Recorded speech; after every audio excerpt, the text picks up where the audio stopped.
زنا کے قریب تک نہ پھٹکو، یہ نہیں کہا کہ لا تزنو، نہیں، قریب تک نہ پھٹکو۔ جیسے کہ یہ فیصل آباد کا ہمارا گول چکر ہے اور 8 بازار آ رہے ہیں، اب کوئی سرکاری پروگرام یہ ہے کہ اس گول چکر تک، چوک تک کوئی بھی جلوس نہ پہنچے، تو 8 بازاروں کو بند کرو گے نا۔ لہذا دور دور تک اللہ تعالیٰ نے وہ حدیں لگا دی ہیں کہ زنا کی ترغیب نہ ہو، زنا کے راستے جو ہے وہ مسدود ہو جائے۔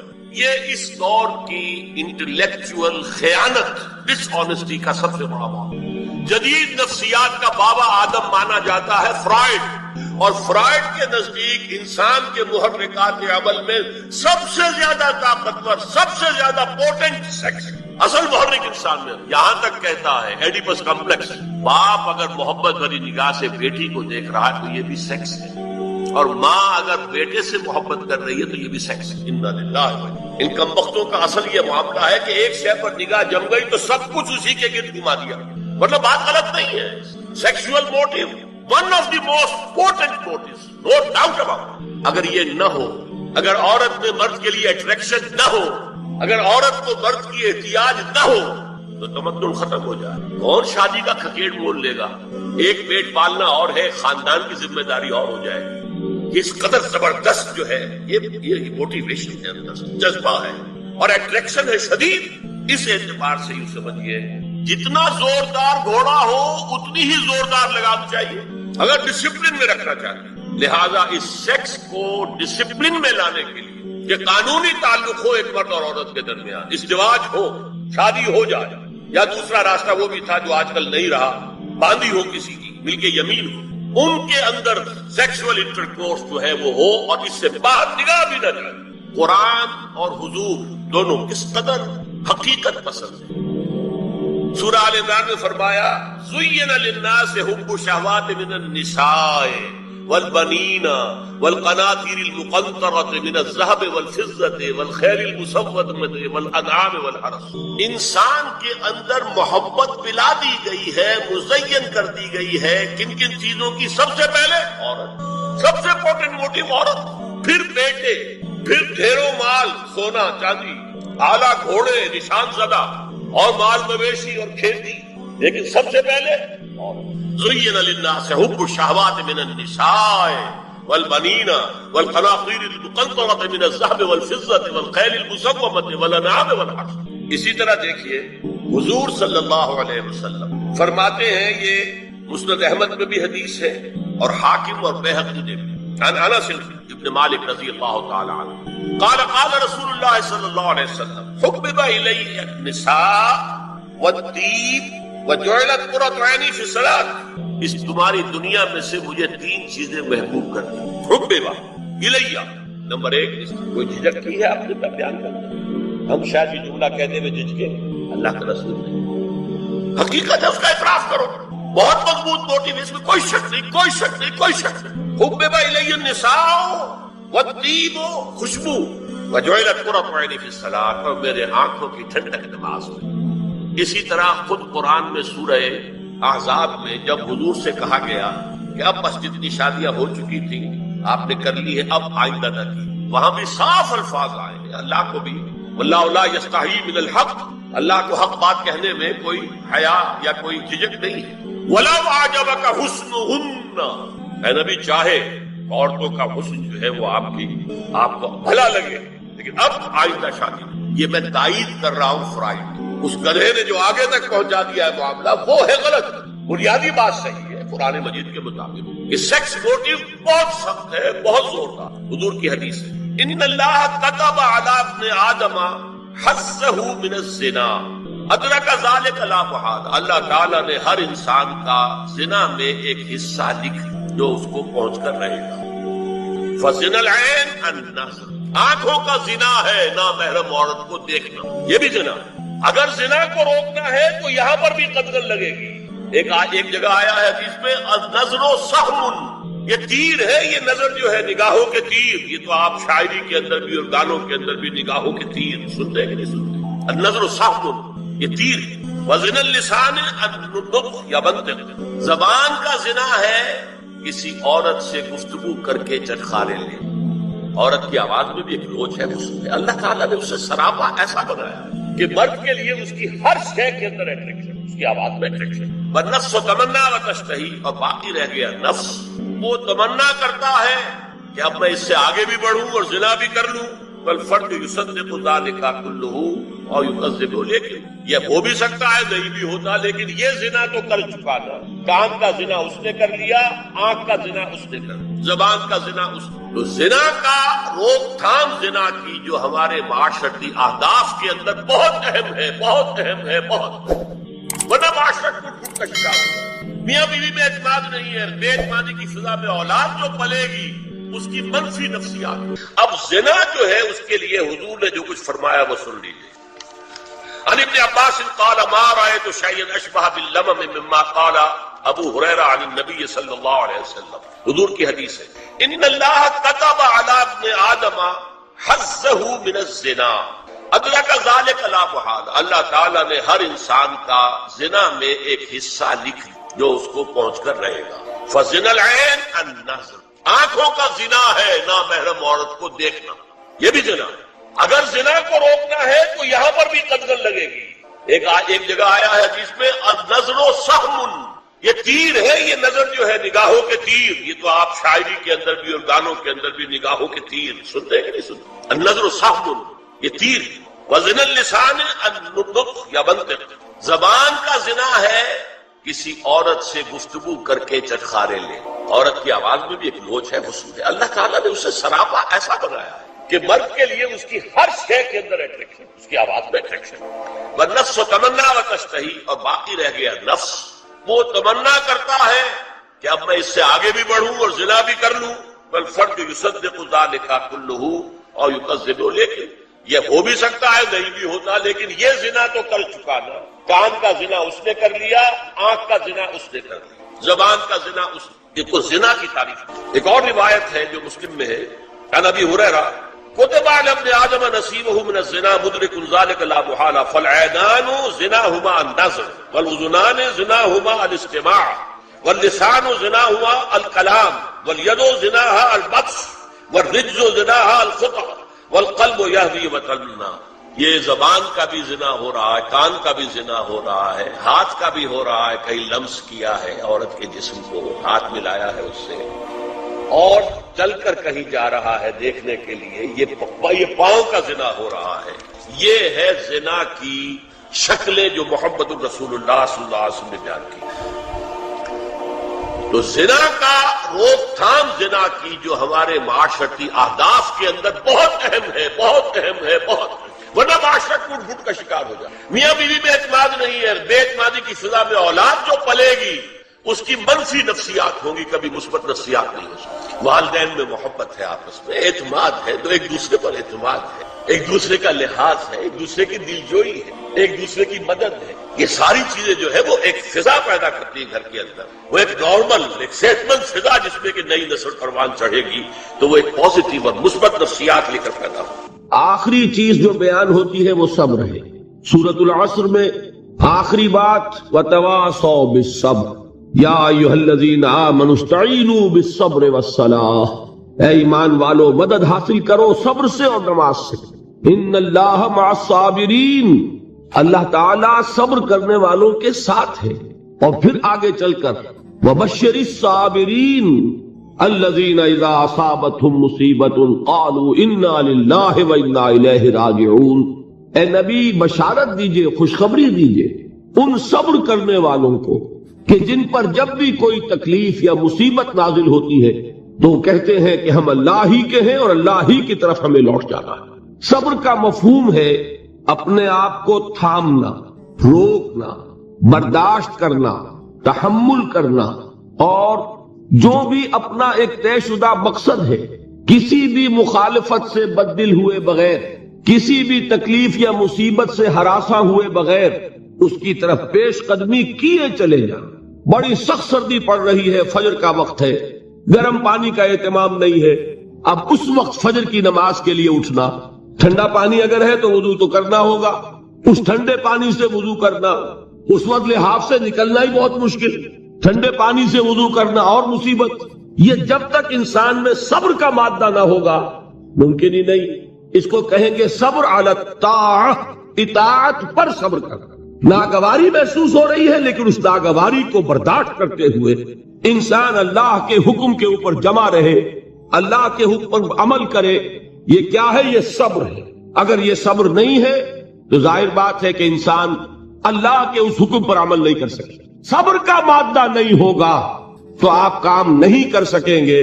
اور اسی کا ایک دوسرا رخ ہے، جب آپ دعوت حق کے لیے کھڑے ہوں گے پہلا قدم کیا آتا ہے؟ استہزاء، تمسخر، مذاق اڑانا، جس کی میں مثال اب دینا چاہتا ہوں محمد الرسول اللہ صلی اللہ علیہ وسلم کی شخصیت سے. دیکھیے ہم کیا اور ہماری بساط کیا، ہم کیا مبلغ ہوں گے، کیا داعی ہوں گے، ہمارے اپنے دامن پر داغ ہوتے ہیں. لیکن یہ کہ محمد الرسول اللہ کے دامن پر کوئی داغ تھا؟ ان کو تو سارے مکے والے الصادق الامین کہتے تھے، نہایت محبوب شخصیت تھے. ان کے لیے تو جا صادق، جا الامین، یہ الفاظ سننے میں آتے تھے، آنکھوں کا تارا. لیکن جب آپ نے دعوت اب شروع کی، اب قرآن مجید میں دیکھیے کسی نے کہا مجنون ہو گئے، دماغ خراب ہو گیا، پاگل ہو گئے، اجی شاعر ہیں، کچھ شعر جوڑ لیتے ہیں ہم پر دھوک جماتے ہیں. کسی نے کہا ساحر ہیں، کچھ جادو سیکھ لیا. یہاں تک کہ ایسے بدبخت بھی پیدا ہوئے، قرآن میں ہے ساحر کذاب، سحر کرنے والا جادوگر نہایت جھوٹا. یہ الفاظ کہے جا رہے ہیں کس کی شان میں؟ محمد الرسول اللہ صلی اللہ علیہ وسلم. قرآن میں نقل کیا گیا یا ایھا الذی نزل علیہ الذکر انک لمجنون. کبھی آپ نے اس کا ترجمہ سوچا؟ اے وہ شخص، دیکھیے تصور کیجئے حضور جا رہے ہیں، تشریف لے جا رہے ہیں، کسی دعوت میں ہے، تبلیغ میں، یا ویسے ہی تشریف لے جا رہے ہیں، اور کوئی ایک جمگھٹا ہے لوگوں کا، ادھر سے فقرہ آتا ہے، تیر کی طرح لگتا ہے دل میں جا کر محمد کے صلی اللہ علیہ وسلم. اے وہ شخص جس کا یہ خیال ہے کہ اس پر کوئی ذکر نازل ہو رہا ہے، ہمارے خیال میں تو تمہارا دماغ خراب ہو گیا. یا ایھا الذی نزل علیہ الذکر انک لمجنون، کہا کہ نہیں کہا؟ اور یہ نہ سمجھیے کہ حضور صلی اللہ علیہ وسلم کے قلب مبارک کو تکلیف نہیں ہوتی تھی. میں قرآن سے ثابت کروں گا، میں کہیں کوئی کہانیاں بیان نہیں کرنا چاہتا. قرآن نے کہا ہے وَلَقَدْ نَعْلَمُ أَنَّكَ يَضِيقُ صَدْرُكَ بِمَا يَقُولُونَ. اے نبی ہمیں خوب معلوم ہے صلی اللہ علیہ وسلم کہ جو کچھ یہ لوگ کہہ رہے ہیں اس سے آپ کا سینہ بھجتا ہے، یہ جو گھٹن ہوتی ہے، صدمہ ہوتا ہے. أَنَّكَ يَضِيقُ صَدْرُكَ بِمَا يَقُولُونَ، ہمیں خوب معلوم ہے کہ جو کچھ یہ باتیں آپ کو سننی پڑ رہی ہیں، یہ کڑوی کسیلی باتیں، یہ جو فقرے چست ہو رہے ہیں، استہزاء ہو رہا ہے، تمسخر ہو رہا ہے. سورہ حجر میں ہے، ایک جگہ کھڑے ہوئے لوگ قرآن کا مذاق اڑا رہے ہیں، بھائی فلاں آیت تم لے جانا، فلاں آیت میری ہوگی، اس کے ٹکڑے کر رہے ہیں، اس کے ٹکڑے اس سے بکھرے کر کے قیمہ بنا کر ان آیات کا تمسخر اڑا رہے ہیں.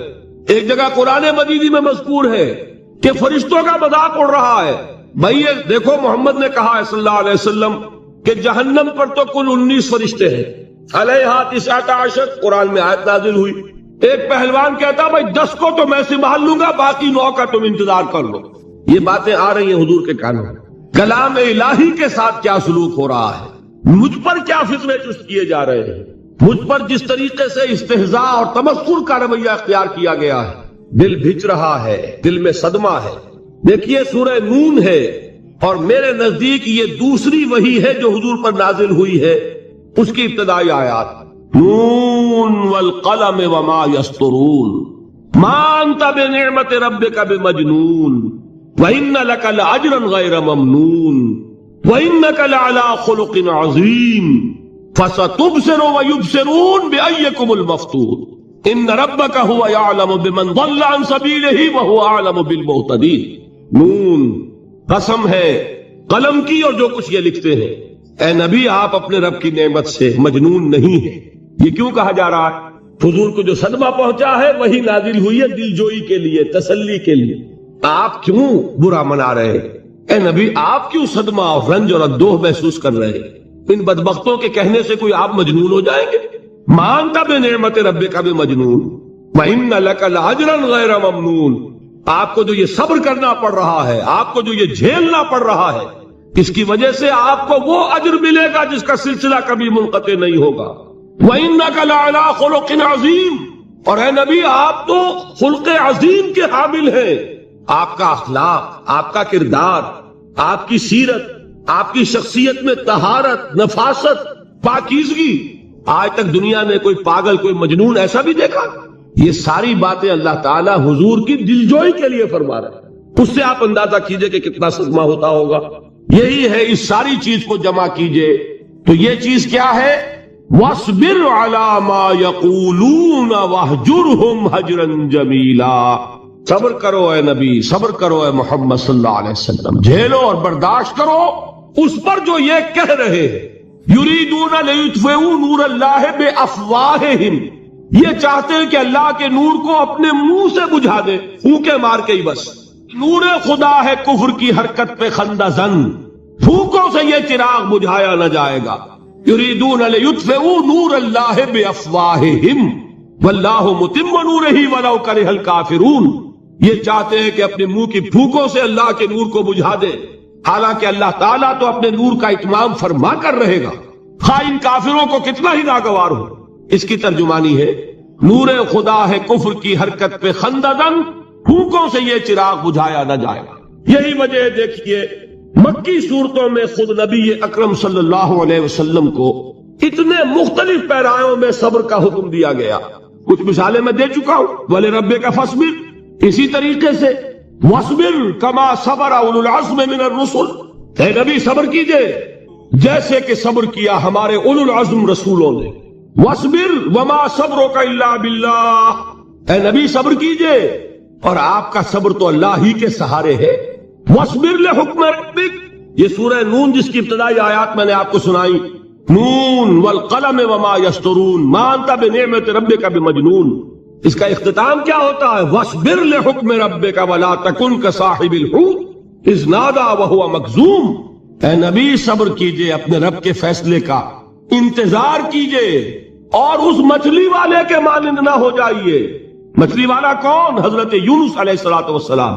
مچھلی والے نے اپنے دینی حمیت اور غیرت جو تھی اس کی وجہ سے اللہ کے حکم کا انتظار نہیں کیا، اپنی قوم کو چھوڑ کر چل دی. نبی کا، رسول کا یہ معاملہ ہوتا ہے جیسے کہ آپ کو معلوم ہے کوئی افسر ہے کسی حکومت کا، وہ اپنی پلیس آف ڈیوٹی کو نہیں چھوڑ سکتا. He must stick to his place of duty. بڑے افسرز کے لیے تو یہ بہت بہت اہم بات ہے.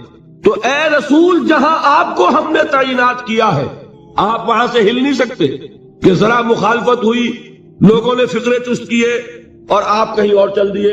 دفعہ ہو، یہ بات نہیں سننا چاہتے، میں کسی اور کو سناؤں گا. ہو سکتا ہے نا، ہم تو کرتے ہیں نا یہ، اس لیے کہ ہمیں تو اللہ نے کہیں تعینات تو نہیں کیا نا. اگر ایک جگہ کے لوگ بات نہیں سنتے، چلو بھائی ہم کہیں اور جائیں گے، وہاں بات سنائیں گے. لیکن رسول کا معاملہ ہوتا ہے جو اس کی پلیس آف اپوائنٹمنٹ ہے، he can not leave this place without the express permission of Allah سبحانہ و تعالی. آپ نے یہ سنا ہوگا، سیرت کی تقاریر میں پڑھا ہوگا کہ مدینے کی طرف ہجرت کی اجازت حضور نے تمام صحابہ کو دے دی، خود منتظر رہے جب تک کہ اللہ کی طرف سے اجازت نہیں آئی. حضرت ابو بکر پوچھتے رہتے تھے حضور اجازت آ گئی کہ نہیں؟ نہیں ابھی نہیں آئی. حضور اذن آ گیا؟ نہیں آیا. ابھی نہیں آیا. حبشہ کی طرف سب کو بھیج دیا، اجازت دے دی جو جانا چاہے چلا جائے. حضور کی صاحبزادی جو حضرت عثمان کے نکاح میں تھی وہ بھی ہجرت کر رہی، لیکن حضور تو نہیں گئے. رسول نہیں چھوڑ سکتا اپنی جگہ کو. یہاں تک کہ تمام تقریباً صحابہ چلے گئے، حضور رہ گئے، حضرت ابو بکر رہ گئے، حضرت علی رہ گئے. اور حضرت ابو بکر پوچھ رہے ہیں بار بار اجازت آئی یا نہیں؟ نہیں ابھی نہیں آئی. حضرت عائشہ نے واقعہ بیان کیا کہ ایک روز اچانک دوپہر کے وقت ہم نے دیکھا کہ حضور نے اپنے پورے جسم کو ڈھانپا ہوا ہے، چہرے کو بھی کپڑے میں ڈھانکا ہوا ہے اور تشریف لا رہے ہیں. یہ اس میں تعجب کی بات یہ کہ عرب میں آج بھی آپ کو معلوم ہے کہ یہ چیز جو ہے ان کی روایات کے خلاف ہے کہ دوپہر کے وقت کوئی کسی سے ملنے جائے. یہ وقت جو ہے قیلولے کا ہے، آرام کا ہے. تو ٹھیک دوپہر کے وقت تشریف لائے حضور. آپ نے آ کے حضرت ابو بکر سے فرمایا کہ اجازت آ گئی ہے.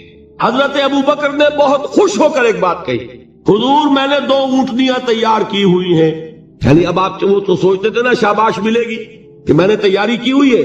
میں نے 2 اونٹنیوں کو خوب کھلا پلا کے فربا کیا ہوا ہے، بڑی توانا ہے تاکہ ہم تیزی کے ساتھ سفر کر سکیں. حضور نے توقف کیا، فرمایا ہاں ٹھیک ہے، 1 اونٹنی میں استعمال کروں گا لیکن میں اس کی قیمت ادا کروں گا.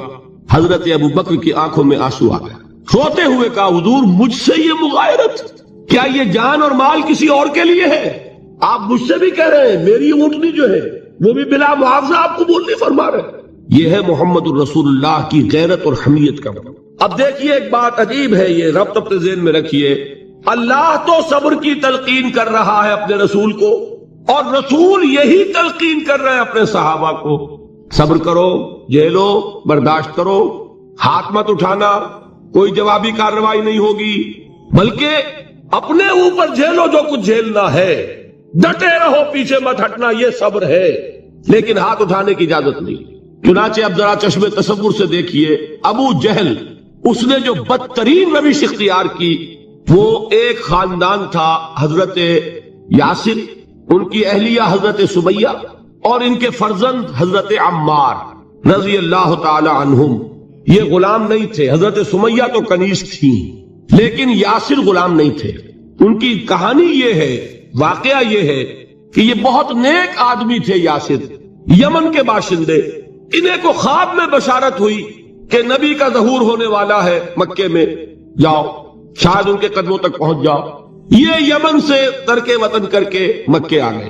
ابو جہل کا ایک چچا تھا، بہت شریف النفس انسان، اس کے ساتھ معاہدہ کیا حلیف بن کر، اور وہ مکے میں رہنے لگے۔ اس لیے کہ یہ نوٹ کر لیجئے، مکہ اس وقت ایک قبیلے کا شہر تھا، صرف قریش۔ یا قرشی رہ سکتا تھا وہاں، یا قرشی کا حلیف، کہ اگر تو کسی قرشی نے آپ کو امان دی ہوئی ہے تو آپ رہ سکتے ہیں مکے میں، ورنہ نہیں۔ یا تیسرے قرشی کا غلام، غلام تو ملکیت ہی ہے اس کی، جیسے بھیڑ بکری ہے کسی قرشی کی، اسی طرح اس کے غلام ہے۔ یہ تین کیٹیگریز تھی انسانوں کی مکے میں۔ اسی کو نوٹ کیجئے کہ جو بیچارے غلام تھے وہ سب سے زیادہ ستائے گئے، اس لیے کہ غلاموں کے تو حقوق ہی کوئی نہیں تھے۔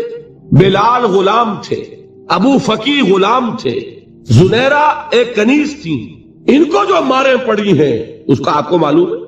حضرت بلال کے ساتھ جو کچھ امیہ ابن خلف نے کیا، کہ جس طریقے سے کہ حیوانوں کی لاشیں جو ہے کھینچ کر گھسیٹ کر لے جائی جاتی ہیں، ان کی گردن میں رسی ڈال کر گھسیٹتے، اسی طریقے سے حضرت بلال کے گردن میں رسی ڈال کر پھر دوپہر کے وقت مکے کی سنگلاخ گلیوں کے اندر گھسیٹا جاتا، نیچے زمین جل رہی ہے توے کی طرح، اور ویسا بھی ہوتا تھا کہ چت لٹا دیا، اوپر سے وہ آگ مکے کا کہ سورج جو ہے ذرا نوٹ کیجئے، آگ برسا رہا، نیچے زمین توے کی طرح جل رہی ہے، اور ایک بھاری سل بھی لا کر جو ہے سر پر رکھ دی، چھاتی پر رکھ دی گئی ہے کہ آواز نہیں نکل رہی، جھاگ نکل رہے منہ سے، لیکن اس حال میں بھی احد احد احد، ایک ایک اللہ، قل هو اللہ احد، الفاظ نکل رہے۔ یہ ہے وہ صبر، صبر علی الابتلاء، صبر علی الایذاء۔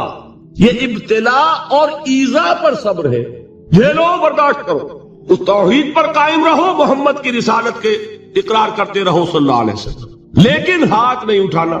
اب میں آپ کو بتا رہا تھا یہ تو غلام تھے، یہ جو تھے یاسر، یہ حلیف تھے، غلام تو نہیں تھے نا۔